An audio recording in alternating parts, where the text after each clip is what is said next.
Hi everyone, it's Debbie, the shrink on your couch. So I am feeling a little brave this afternoon and am wanting to just chat to you for a little while about cheating and infidelity and the three types of cheating that I generally encounter in my private practice. I do believe that people cheat for one of three reasons.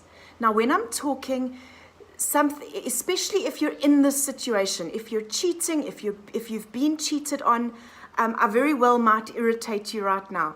And what I urge you to do, more than just being angry with me if that's what happens, is that you just be very aware of what you're feeling, observe what's coming up within you, and know that those feelings are things that we need to sift through together and work with. Our emotions are guides, and they tell us things about our experiences and our beliefs. I know I'm on sensitive ground here, and so I just want to preface my conversation with that. But three types of cheating. People cheat, I believe, for one of three reasons. Actually in no particular order, but some people cheat because the relationship that they're currently in has run its course. For whatever reason, somewhere along the line, they've actually emotionally checked out, but not consciously admitted that to themselves and their partner. They're essentially back on the market, and somebody crosses their path, catches their eye, and a relationship starts to develop despite the fact that they're still technically and functionally and often even emotionally still in the one that they're currently overtly committed to.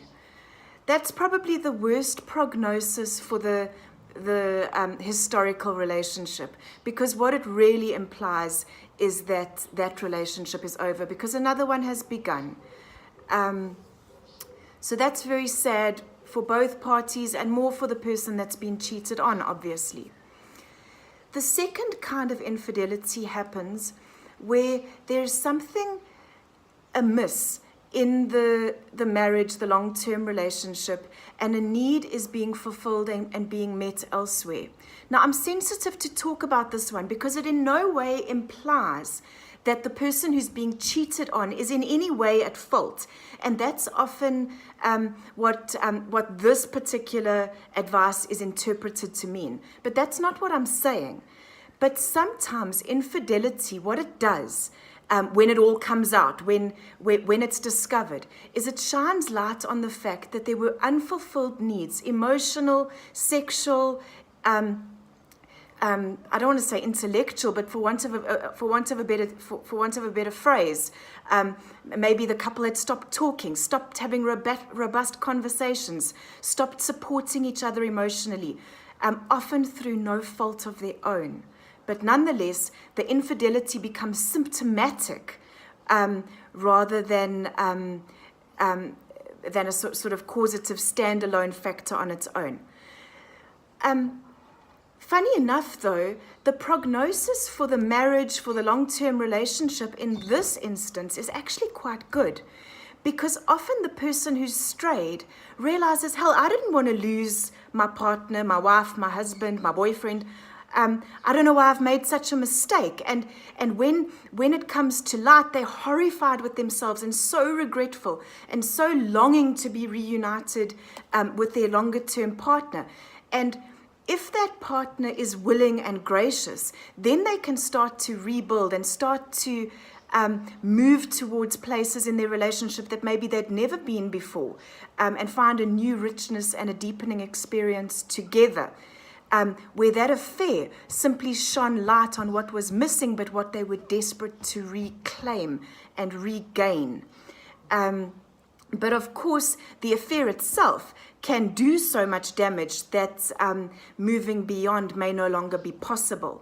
But I have worked with couples who've come to see me because one has strayed and is horrified with himself or horrified with herself, and so desperate not only to make amends, but to move forward with their long-term partner in a more meaningful, enriching, and empowering way than ever before. And those couples can do really well.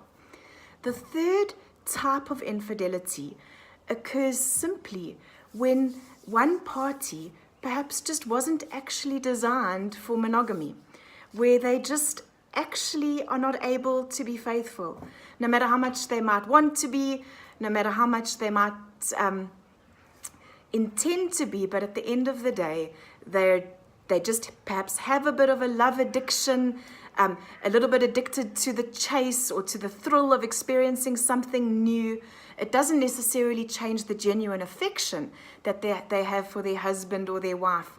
But in all honesty, in all truth, if everybody comes clean, they just don't want to be monogamous, whether emotionally or sexually.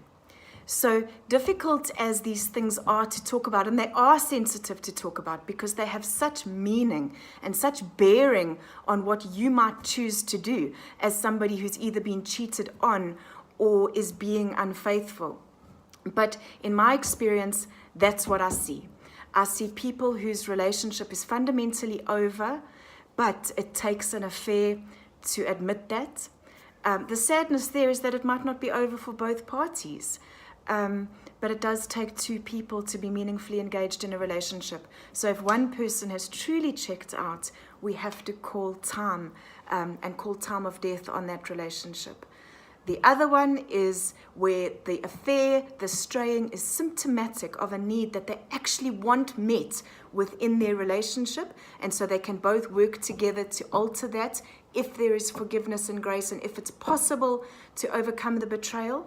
And the third type is just a person who actually shouldn't ever commit to being emotionally and sexually exclusive because it's just not part of their makeup. So I'd be interested to know your thoughts. I know it's sensitive. Have a think. You're welcome to comment, and we can chat more as we go. Thank you. Bye-bye.